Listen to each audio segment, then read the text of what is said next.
This is chapter 68 of The Flower of Freedom by Deborah J. Reeves. Your seat is ready as always, and you're very welcome here. This is chapter 68, Individual Poisons.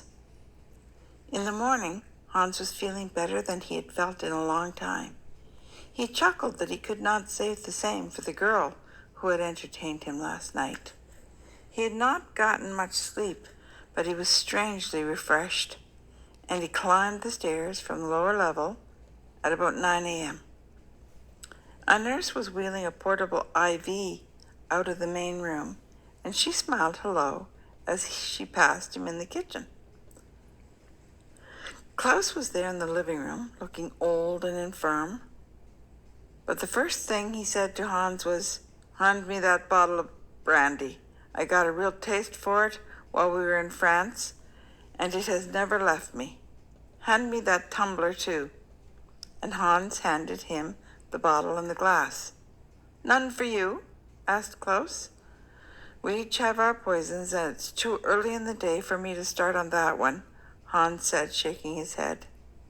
"Read that," Klaus told him, shoving a paper in his direction. It was a doctor's letter that laid out step by step the decline that Klaus was about to face. "You showed up just in time.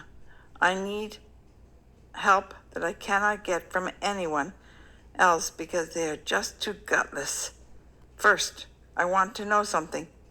If you are getting your money out of Switzerland, where are you putting it?" "Why?" asked Hans, with his characteristic evasiveness. "Don't screw with me, Hans. I'm not leaving my hard-earned resources to the Swiss. They don't deserve it. I'm not giving it to charity.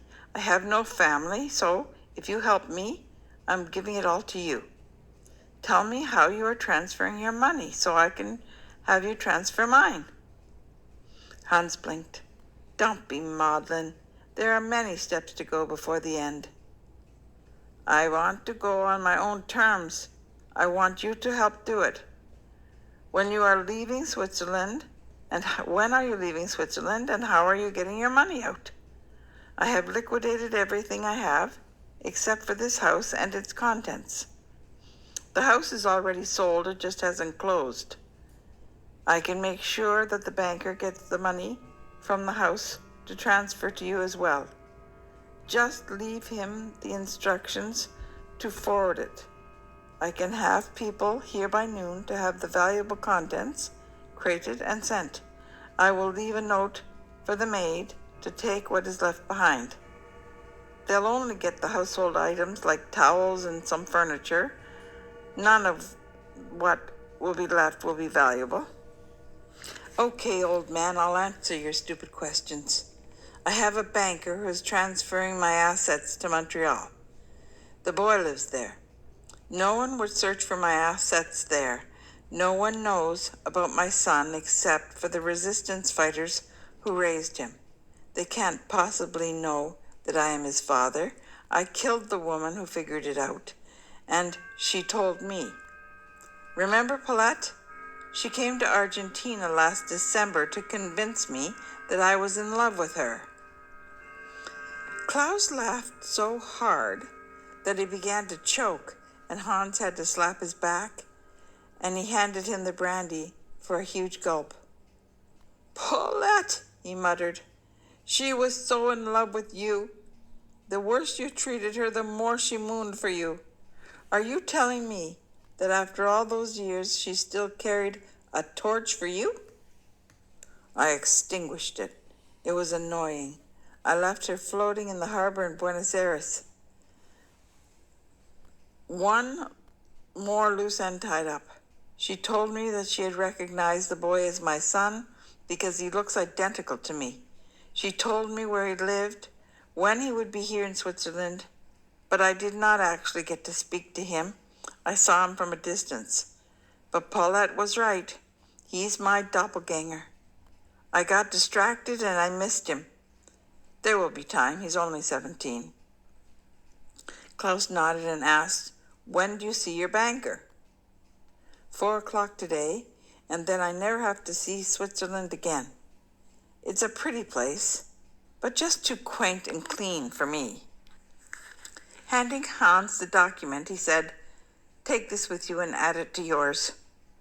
Hans looked at the enormous amount on the page and said, "You old crook, did you swindle me?" "I always was smarter than you, Hans. We both knew it. I just gave you numbers that impressed you at the time, and you were happy. Consider this my way of paying you back and saying I'm sorry even though I'm not. I had more fun with that money than you would have. I lived better. I invested smarter. Now you will reap the rewards of letting me take care of your money. You never missed it. There is a condition, though." "Oh, here it comes. What am I supposed to do? Turn myself in and confess to war crimes?" Klaus gawked at him. "No, Dummkopf," he called Hans the nickname he always used for him. "If you get caught, I will raise up out of my grave and I will kill you." They both laughed. "No, I need you to kill me. Do it just before you're scheduled to fly out. I want you long gone before my body is found. I have everything you need. I just need someone with the decency to kill me properly. I think that is you. I want it to be you. I never thought I would see you again, but I always wanted it to be you." Hans knew the man was deadly serious. He looked down at the paper and said, "You stupid old man. You do not have to pay me to help you. I will anyway." "I'm not paying you, Dummkopf. I'm keeping my resources out of the hands of lesser men. It's all yours whether you help me or not. I was supposed to fly out on Sunday, but my plans have changed. I see the banker at 4. I can catch an overnight flight to Mexico City at 11 p.m. and hop a charter to Buenos Aires from there. That doesn't leave me much time to get the art and the valuables boxed up properly, but I have a team on standby. They know they must come at a moment's notice in case I have to run. When you called, I told them to come this afternoon. I'm having them shipped by cargo boat to Montreal now that you've told me where. It will all be worked out today. It takes quite a while to get there that way, maybe 3 months, so no one will link the events. I will send the shipping manifest to you at the penthouse in Buenos Aires, if that's good. Tell me what the right name for you would be. What name do I have the cargo shipped to? Write it down for me. I will get an expert I know to tell me where it should be stored until you can collect it. Make sure you take the paper after you're done tonight, unless you want me to haunt you," he laughed. "One shot to the back of the head. It's the easiest way I've ever seen. Not a twitch after that. The gun will be in the drawer in the hall table. If that girl's still in the basement, maybe you should take care of her too. Make sure you bring a change of clothes. I will have someone who asks no questions take you to the airport from the parking lot down the street. Use the same code word to identify yourself. He will be there at 9 waiting, so you will have a little time. The trip to the airport takes only about half an hour.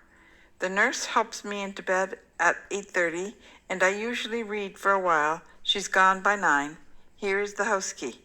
He finished by taking a key ring out of his pocket. "Put it into the trash at the airport. No one is going to protest much. I'm not exactly a popular guy, and when they find out who I am, they will assume that Mossad found me. Now hand me that telephone.